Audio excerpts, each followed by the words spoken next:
Hi everybody, it's 11:43 and 35 seconds on May 30th. This is the mini for the Strange Tales 101. Over here are the 12 filled spots on the left-hand side.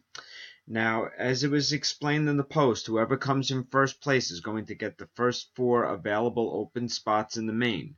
Those spots are 1, 3, 10, and 12. Those will automatically get assigned to the winner of the mini. Whoever comes in second place gets the final 2 open spots in the main. Those spots are 14 and 19. Again, those spots get automatically assigned to whoever comes in second place in this mini. So let's get this on the road. Wow, never have seen that before in my life. So, wow. Numbers 3, away we go. 1,